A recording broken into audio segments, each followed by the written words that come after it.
ধারাবাহিক নামাজ মানে নামাজের প্রত্যেকটা বিষয় নিয়ে আমি বলবো। কেবলামুখী হইতে হবে। অনেকে যেটা করে এইভাবে নামাজে দাঁড়ায়, কি ভুল করছে বলুন তো? এই হাত দুইটা কেবলামুখী করে রাখতে হবে। তাহলে একটা হচ্ছে কাঁধ বরাবর, একটা হচ্ছে কাঁধ বরাবর, কেবলামুখী হইতে হবে। আপনার তো আপনারটা এইভাবে ফাঁকা হয়ে যাচ্ছে, মিলে যাবে। শুধু রুকুর মধ্যে ইফাররিজু আসাবিআহু, রাসূল সাল্লাল্লাহু আলাইহি ওয়াসাল্লাম শুধু রুকুতে আঙ্গুল ফাঁকা, রুকুতে যখন হাঁটু ধরতেন তখন আঙ্গুল ফাঁকা রাখতেন, বাকি সবসময় হাত মিলানো। তাহলে দুইটা মত, এক হচ্ছে এই দেখেন আল্লাহু আকবার কেবলামুখী হলো, আরেকটা হচ্ছে এটা আল্লাহু আকবার। আমাদের বাংলাদেশে এটা শেখানো, কিন্তু শর্ত হচ্ছে কেবলামুখী হতে হবে হাতটা। যদি আপনাদের বাঁকা থাকে আজকে থেকে একটু শেষ করার চেষ্টা করুন। কানা ইয়াজআলুহুমা হাযবা মানকিবাইহি, মানকিব মানে কাঁধ, কখন কখন এই কাঁধ বরাবর তুলতেন। ও রুবামা কানা ইয়ারফাউহুমা হাত্তা ইউহাদি বিহি ফুরুআ উযুনাইহি, ফুরু মানে এটা কানের লতি বরাবর পর্যন্ত তুলে ফেলতেন এইভাবে, কখনো এই বরাবর কখনো কাঁধ বরাবর। আপনার যার যেটা ফ্লেক্সিবল লাগে, দুইটা সহিহ হাদিস আছে। আচ্ছা, এটা ক্রস দিছি কেন? এটা রাইট দেওয়া হয়েছে, এটা কেবলামুখী হয়েছে। তাহলে এখানে শেখার বিষয় হচ্ছে কেবলামুখী হতে হবে। বুকের উপর হাত বাঁধা, হাত কই বাঁধবেন? হাত বাঁধার বিষয়ে তিনটা মত। এক হচ্ছে বুকের উপরে, একটা নাভির উপরে, আর একটা নাভি সংলগ্ন নিচে। তিনটাই হাদিসে আছে, তিনটা হাদিসে আছে। তবে আমরা সাজেস্ট করি উপরের দিকে বাঁধার ব্যাপারে। এটা অপেক্ষাকৃত বেশি প্রামাণ্য দলিল দিয়ে প্রমাণিত। যদি নিচে বাঁধেন সমস্যা নেই, অর্থাৎ এই যে উপরে যেটা, এটা আমরা সাজেস্ট করি। যদি নিচে বাঁধতে চান তাও হবে। হানাফিরা তাহতা সুররা, নাভি সংলগ্ন নিচে, এটাও হাদিস আছে, তো এটা সমস্যা নেই। আমরা আগে বলছিলাম বুকে হাত বাঁধার মানে হাত বাঁধার বিষয়টাই হচ্ছে সুন্নাহ। আমরা ওই যে প্রথম তিনটা মূলনীতি যদি খেয়াল করেন, ফরজ তরক হলে নামাজ বাতিল, you have to repeat your সালাত। ওয়াজিব তরক হলে বাতিল হবে না, সরসিজদা দিলে হবে। সুন্নাহ তরক হলে হয়ে যাবে। কেউ যদি কোনো কারণে হাত নাও বাঁধে, তা তো হিজ সালাহ ইজ ওকে। মালিকি মাযহাবের কিছু স্কলাররা ইরসাল করে, যেটা আপনি মনে জিজ্ঞেস করছিলেন, যে আল্লাহু আকবার বলে ছেড়ে দেয়। আমাদের এখানে ওমানিরা আছে, ইবাদি সম্প্রদায়, ইবাদিরা, ওরা ওমানিরা দেখবেন যে অনেকে হাত বাঁধে, শিয়াদের কিছু অংশ ওরা হাত বাঁধে। তো এই যে হাত বাঁধার এই বিষয়টাই হচ্ছে ইটসেলফ সুন্নাহ, কিন্তু এটা নিয়ে আমাদের দেশে খুব বেশি ঝগড়াঝাটি। কই বাঁধবে, আমিন জোরে না আসতে, আমিন বলাটাই হচ্ছে সুন্নাহ। মানে ভ্রাতৃত্বের, মুসলমানদের মধ্যে ভ্রাতৃত্বের বন্ধনটাকে অটুট রাখা, এটা হচ্ছে ফার্জ। সবচেয়ে বড় ফরজ হচ্ছে এটা, ঐক্য টিকিয়ে রাখা। ছোটখাটো সুন্নাহ যেটা না করলে সালাতে তেমন কোনো সমস্যাই হচ্ছে না, এটা নিয়ে মারামারি, মারাত্মক দ্বন্দ্ব আমাদের বাংলাদেশ। তাহলে কিভাবে বাঁধতেন আল্লাহ রাসূল? কানা ইয়াতাআল ইউমনা আলা যাহরি কাফিল ইউসরা, ডান হাতটা বাম হাতের উপর রাখতেন এবং হাত দিয়ে চেপে ওনার এই সাইড মানে বাহু এবং এটাকে চেপে ধরতেন। এভাবে যদি উপরে ধরতে চান তাহলে এই যে মালয়েশিয়ানদের কথা আপনারা দেখেন এভাবে বাঁধতে। আর যদি নিচে বাঁধতে চান বাঁধতে পারেন, নাভি সংলগ্ন নিচে বাঁধতে পারেন। তবে অপেক্ষাকৃত এটার বর্ণনাটা একটু দুর্বল বর্ণনা, কিন্তু এই বর্ণনাগুলো সহি, বাট সবগুলো ঠিক আছে। তো যেহেতু প্রফেট বিভিন্ন ভাবে বাঁধছেন, আপনারা মাঝে মাঝে একটু বাঁধেন, উপরে বাঁধেন। এটা শেখানো হয়, আমাদের ছোটবেলা শেখানো হয়েছে, কারণ রাসূল সাল্লাল্লাহু আলাইহি ওয়াসাল্লাম এগুলো চেপে ধরতেন, এটা আছে হাদিসে। তো আপনি এভাবে ধরতে পারেন। সহজ কথা স্যার, আপনার এই থেকে নাভি পর্যন্ত পুরোটাই হচ্ছে হাত বাঁধার জায়গা, বুক থেকে নাভি পর্যন্ত ফ্লেক্সিবিলিটি আছে। আমরা নরমালি যেটা জানি মেয়েরা বুকে হাত বাঁধবে, ছেলেরা কোমরে বাঁধবে, এটা জানেন হচ্ছে কারণ হানাফি স্কুল অফ থটে বুকে হাত বাঁধার এটা মেয়েদের জন্য তারা গ্রহণ করছে, আর আমাদেরটা নিচে। ঠিক আছে, আপনি ভালোই জানেন, কোনো সমস্যা নেই, এটা হতে পারে। তবে আমি সাজেস্ট করব যে আপনি যদি আল্লাহ রাসূল থেকে প্রমাণিত একাধিক আমল জানেন, তাহলে আপনার যে সবসময়ের অভ্যাস এটা তো করবেনই, মাঝে মাঝে একটু ওই আমলগুলো করবেন। তাতে করে হলো কি আল্লাহ রাসূলের সবগুলো হাদিস আমল করার সুযোগ আপনি পেলেন। এটা যেমন রফউল ইয়াদাইন করা, আমরা হানাফি স্কুল অফ থটে আমরা কিন্তু রফউল ইয়াদাইন করি না। মানে রুকুতে যাওয়ার আগে অন্যান্য আল্লাহু আকবার বলে রুকুতে যায়, তাই না? রুকু থেকে উঠে আল্লাহু আকবার বলে, আবার 2 রাকাত শেষ করে তৃতীয় রাকাতের জন্য যখন দাঁড়ায় তখন আবার আল্লাহু আকবার বলে রফউল ইয়াদাইন করে। রফউল ইয়াদাইনে প্রত্যেকটা তাকবীর 10টা করে সওয়াব আছে হাদিসে, কিন্তু হানাফি স্কুল অফ থটে এটা নেয় নাই। রফউল ইয়াদাইন না করলে কোনো সমস্যা নেই, এটা করা সুন্নাহ। তো যেহেতু আল্লাহ রাসূল করতেন, এই জন্য আপনি মাঝে মাঝে ঘরে নফল নামাজে, যেমন আমি রফল আযান করি না ব্যক্তিগতভাবে, আমার স্বাভাবিক হচ্ছে রফল আযান ছাড়া আমি নামাজ পড়ি, তবে মাঝে মাঝে আমি পড়ি, মাঝে মাঝে যেটা হাদিসে আছে এইভাবে জি হাত তোলা। প্রত্যেকবার হাত তোলা তাহলে মাঝে মাঝে করা যায়, মাঝে মাঝে অবশ্যই অবশ্যই। আমাদের সমাজে হয়তো মাঝে মাঝে করলে পরে হয়তো কন্টিনিউ করতে হবে না, মানে সবসময় করতে হবে। যদি আপনি করতে চান সবসময় করেন, তো হাদিসে আছে, আপনি যদি চান এটা করা যাবে, সমস্যা নেই। আচ্ছা, কানা ইয়াদাউহু, হাত দুটো রাখতেন আলা সাদরি, বুকের উপর, নিচের গুলো দলিল আছে, আমি জাস্ট সামান্য দলিল হিসেবে এগুলো আছে। দৃষ্টি কই থাকবে? দৃষ্টি থাকবে সেজদার জায়গার দিকে। আমি বলছিলাম যে এদিকে দিক তাকালে আল্লাহ বলে ফিরে আসো ফিরে আসো, তিনবারের পরে বলে লা হাজাতা লি ইলা সালাত, তোমার এই সালাতের কোনো প্রয়োজন আমার নেই। কানা ইদা সাল্লা, দৃষ্টি সবসময় মানে ক্লাস করার সময় এবং তাসাহুদ করার সময় সবসময়। তাশাহুদের সময় হাদিসে আছে যে আপনার ওই আঙ্গুল জুতো করে রাখবেন, ওখানে দৃষ্টি থাকবে। আর আপনি যদি নিচে নিচে দৃষ্টি রাখতে চান তাতেও হবে। আঙুলটা কখন উঁচু করবো সেটাও তো এটা ওখানে আসবে। এখন হচ্ছে ধারাবাহিক নামাজ, এই যে আমরা শুরু করলাম রুকু, আল্লাহু আকবার, আচ্ছা। রুকু সামনে আসতেছে। আচ্ছা। ধারাবাহিক নামাজ মানে নামাজের প্রত্যেকটা বিষয় নিয়ে আমি বলবো। এখন তো জাস্ট বুকে হাত বাঁধলেন আপনি, আচ্ছা কেরাত পড়তে হবে, এরপরে না রুকুতে যাবে। আসুন তাহলে, যখন দাঁড়াতেন তো আরো আসাহু, মাথাটাকে একটু মানে go down, use to go down his head just a little bit, একটু মাথাটা নিচের দিকে করতেন। ওরামাবে বাসারিহি নাহওয়াল আরদ, জমিনের দিকে তাকাতেন। অর্থাৎ নামাজে যখন দাঁড়াতেন তখন এভাবে থাকতেন না, বরং মাথাটা একটু নিচু করে জমিনের দিকে তাকাতেন। এইটা ছিল সব সময়। এই সেজদার জায়গা থেকে কখনো আপনার দৃষ্টি নড়বে না, মানে এদিক ওদিক এগুলো করা যাবে না, সেজদার দিকে সবসময় চোখ থাকবে। সেজদা হচ্ছে দৃষ্টি নিবন্ধনের জায়গা, দৃষ্টি নিবন্ধকরণ গেল। এরপরে যাই সালাত শুরুর দোয়া। আমরা শুধু মানে বাংলাদেশে এটাই শুধু আল্লাহ রাসূল এই সবগুলো দোয়া করতেন।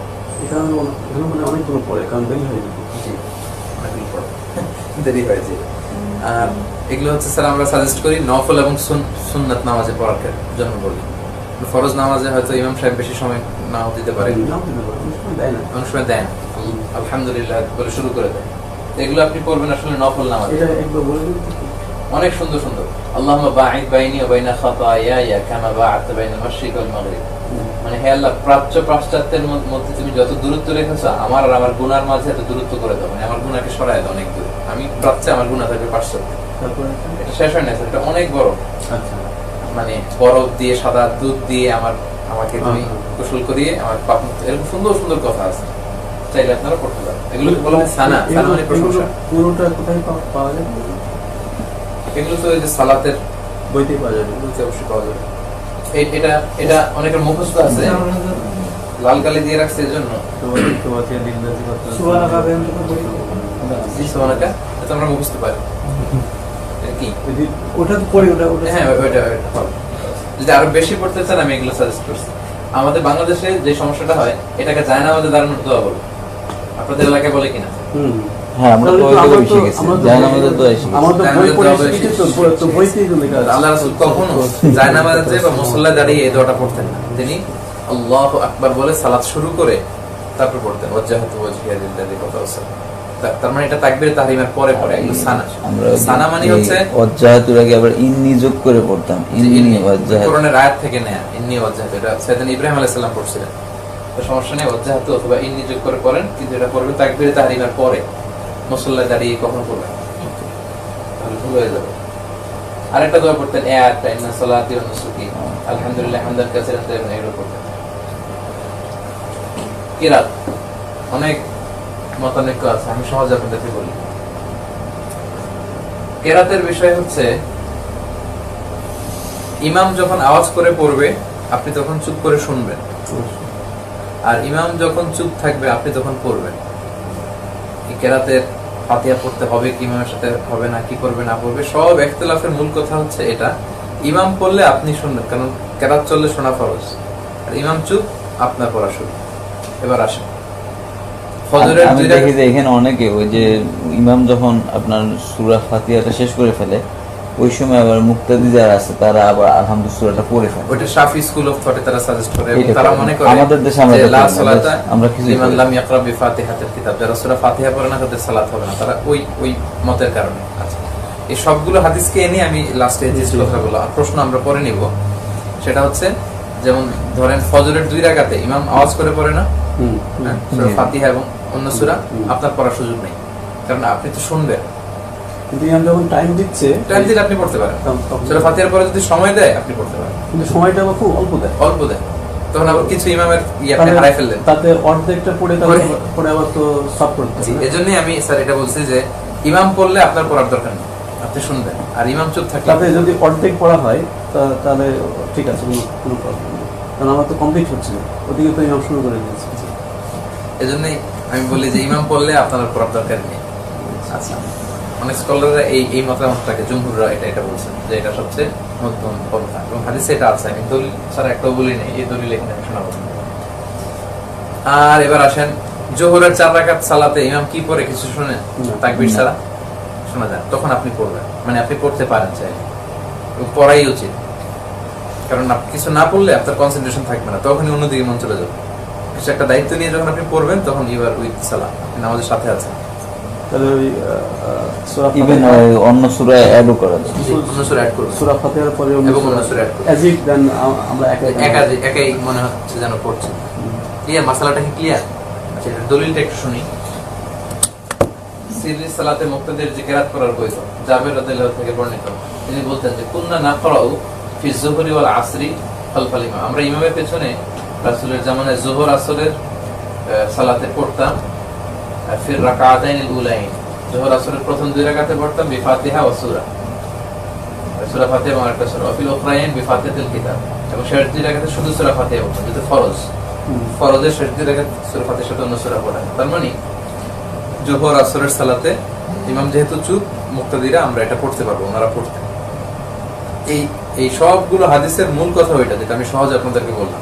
ইমাম চুপ থাকলে আপনি পড়বেন, কারণ আর ইমাম পড়লে আপনি চুপ থাকবেন, কারণ ওয়াইদা কুরিআল কুরআনু ফাসতামিউ লাহু ওয়া আনসিতু লাআল্লাকুম তুরহামুন, যখন কোরআনের তেলাওয়াত হয় তখন তোমরা মনোযোগ দিয়ে শোনো, এতে তোমাদের উপর রহমত নাযিল হবে। ইমাম যখন পড়েন তখন আপনি পড়বেন, আপনাকে শুনতে হবে। বিষয়টা ক্লিয়ার না? প্রশ্ন থাকলে পড়ে নেবেন। সূরা ফাতিহা শেষে আমিন বলা, আমিন ইয়াজহারু ওয়া ইয়ামুদ্দু, আওয়াজ করে আল্লাহ রাসূল বলতেন, পুরো সাহাবারা সবাই বলতেন, পুরো মসজিদ দরজা কেঁপে উঠতো, এরকম আওয়াজ করে ওনারা বলতেন। আর আমাদের হানাফি স্কুল অফ থটে এটা আস্তে বলতে বলেন, তো সমস্যা নেই, আস্তে বলেন বা জোরে বলেন, আমিন বলা সুন্নাহ, কোনো কারণে কেউ আমিন না বললেও সমস্যা নেই, ওকে? তবে বলবেন, কারণ আল্লাহ রাসূল বলছে ইদা আমানাল ইমাম আমিন, ইমাম আমিন বললে তোমরাও আমিন বলো, কারণ তোমরা যখন আমিন বলো আকাশের ফেরেশতারা তখন বলে আমিন। ইদা ওয়াফাকা তামিনুকুম মা তামিনিল মালাইকা, তোমাদের আমিন আর ফেরেশতাদের আমিন যখন মিলে যায়, গুফিরা লাহু মা তাকাদ্দামা মিন যামবি, তোমাদের যত পাপ হয়েছে, গুনাহ হয়েছে, আল্লাহ এগুলো মাফ করে দিয়েছে। তো এই সুন্দর সুন্দর অফারগুলো মিস করা ঠিক হবে না, আমিন বলতে যাতে আমরা অভ্যস্ত হই। এখানে তো আলহামদুলিল্লাহ সবাই আওয়াজ করে বলে, আমরা বলি ভালো। সূরা মিলাবেন, সূরা ফাতিহা তো করে ফেললেন, আমিন বলার মধ্যে দিয়ে শেষ করলেন, এরপরে আপনি একটা সূরাও পড়তে পারেন, একাধিক সূরাও পড়তে পারেন, এটা তো ক্লিয়ার না? জি, প্রত্যেক রাকাতে এমন না যে সূরা ফাতিহার পরে শুধু আলাম তারা পরেই আমি রুকুতে যাইতে হবে না, আপনার মন চাইলে আলাম তারার পরে আপনি মানে সূরাতুল ফিলের পরে সূরা কুরাইশ পড়লেন, মাউন পড়লেন, 3-4টা সূরা পরে একটা কাজ শেষ করলেন, এটা ওকে, ক্লিয়ার? কিন্তু অর্ডারটা মেইনটেইন করতে হবে, অর্ডারটা মেইনটেইন করা সুন্নাহ, কোরআনে যেভাবে আছে এই অর্ডারটা মেইনটেইন করা সুন্নাহ। আর কোনো কারণে সুন্নাহ ভায়োলেট হলে কি হবে? নামাজ পেয়ে যাবেন। নামাজ হয়ে যাবে, কিছু হবে না। কিন্তু অর্ডারটা তো রাসূলুল্লাহ সাল্লাল্লাহু আলাইহি ওয়াসাল্লাম ছিল না, অর্ডারটা তো কোরআন শরীফে যেটা, এটা তো আল্লাহ তখন রাসূলুল্লাহ তো কোরআন শরীফ পরিবারে তো কম সব সমাধান। বিক্ষেপ হচ্ছে, রাইট? আচ্ছা, আর সূরা পড়ার ক্ষেত্রে বড় এক আয়াত দিয়ে এক রাকাত পড়া যাবে, অথবা ছোট 3 আয়াত দিয়ে, এগুলো আশা করি আপনারা জানেন। ছোট তিন আয়াত, যেমন সূরা রহমান, আবি আইয়াল রাব্বিকুম তুকাজ্জিবান, একা এরকম 3 আয়াত দিয়ে হয়ে যাবে। শুধু এতটুকু, আর রহমান আল্লামাল কোরআন খলাকাল ইনসান, আল্লাহু আকবার হবে। এটা সুন্দর হচ্ছে না? ওয়া সামাই যাতিল বুরুজ, অনেক সময় লঞ্চ থেকে এরকম করা হয়। মানে এটা হলো মিনিমাম ক্রাইটেরিয়া। Minimum criteria. জি, একটা সেগমেন্ট হতে হবে, যে সেগমেন্টে কোরআনের পুরো আলোচনাগুলো এক সেগমেন্ট করে ভাগ করা, মানে আল্লাহ এখানে জান্নাতীদের জাহান্নামীদের একটা সুন্দর আলোচনা, এরপর আদমের কাহিনী শুরু করছেন, এরপর আবার ন্যাচারাল ফেনোমেনা, এরপর কিছু কসমিক সিম্বলস নিয়ে কথা বলছেন, এরপর আবার প্রিভিয়াস হিস্ট্রি, এরপর কবরের আযাব। তো আমরা বাঙালিরা অর্থ না বোঝার কারণে এমন জায়গা থেকে শুরু করি, এমন জায়গায় শেষ করি, মানে তালগোল পাকা ফেলাই। কিন্তু আরবদের নামাজে দেখবেন যে ওরা একটা বিষয় নিয়ে, কেমন যেন এই রাকাতে আমি একটা বিষয় সম্পর্কে শুনলাম, আর দ্বিতীয় রাকাতে আরেকটা ঘটনা নিয়ে কথা বলবো, যে পুরো সেগমেন্টটা পূর্ণ করা হচ্ছে নিয়ম। আর রহমান আল্লাহ কোন ফলাকাল ইনসান, তো কি হলো, কিছুই তো হয়নি, আরো তো অনেক দূর যাইতে হবে, তাহলে না পুরো বিষয়টা বোঝা যাবে। কিন্তু এটা হচ্ছে মিনিমাম ক্রাইটেরিয়া। কিন্তু এমনি নামাজ তো হবে, নামাজ হয়ে যাবে, আদায় হয়ে যাবে। রুকুর পন্থা, রুকুতে রাসূল সাল্লাল্লাহু আলাইহি ওয়াসাল্লাম খুব রিল্যাক্স করতেন, তাস্তারখি, এবং হাতগুলো আঙ্গুলগুলো ফাঁকা থাকতো তখন, এবং পিঠটা একেবারে সোজা থাকতো। পিঠটা কেমন সোজা থাকতো, একেবারে এই বিয়ের মতো সোজা। হাদিসে আছে যে রাসূল রুকু দেওয়ার পরে ওই পিঠে যদি কেউ বোতল পানি ভর্তি গ্লাস রেখে দেয়, ওই গ্লাসটা নড়বেও না পড়বেও না, মানে এত সোজা। বাঁকা হলে তো পড়ে যাওয়ার কথা ছিল, এখানে গ্লাস পানি ভর্তি গ্লাস রাখলে পড়বে, গ্লাসটা দাঁড়িয়ে থাকবে, এত সোজা হতো আর কি।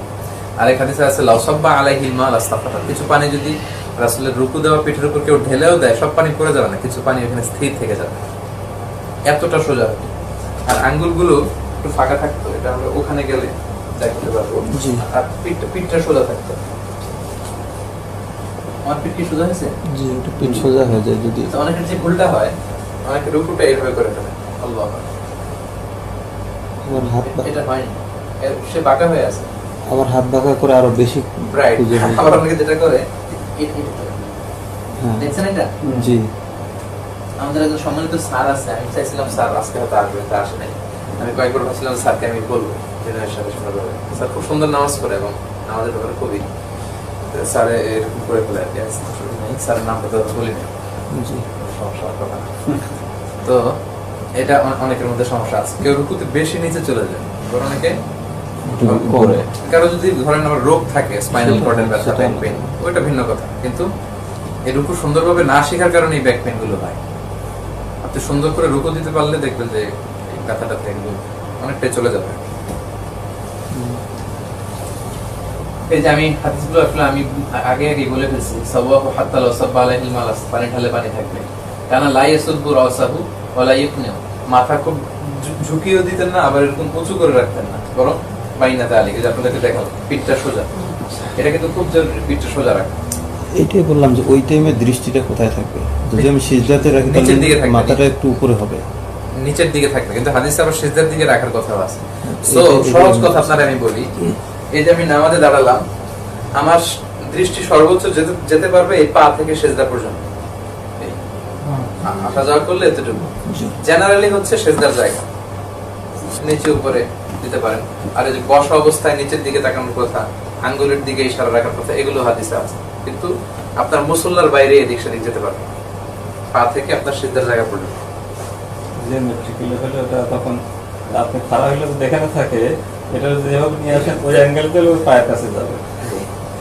তো ওইটা তোমার সমস্যা হওয়ার কথা না, পায়ের দিকে যদি তাকাই বা এখানে তাকাই, তো এতটুকু জায়গা তাকানোর জন্য মাথা ঘুরানোর প্রয়োজন হয় না, কারণ এট এ গ্ল্যান্সে এই জায়গাটা দেখা যায়।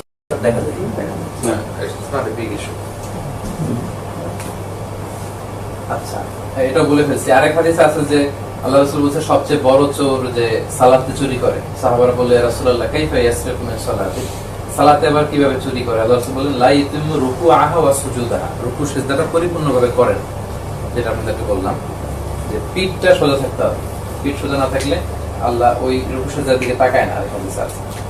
এখানে আমি আমার পয়েন্টটা বলি, তুমি যেটা বলছে যে আপনি রুকে অবস্থায় যদি ইয়েটাকে স্ট্রেট করে দেন, জি, যখন দাঁড়ায় যাবে তখন কিন্তু আবার সামনে চলে যাবে, এটা হলো সমস্যা। যার জন্য আপনি ওটা পিছনে রাখেন, সামনে দাঁড়াইলে ওই আপনার এই পর্যন্ত চলে আসে। আচ্ছা।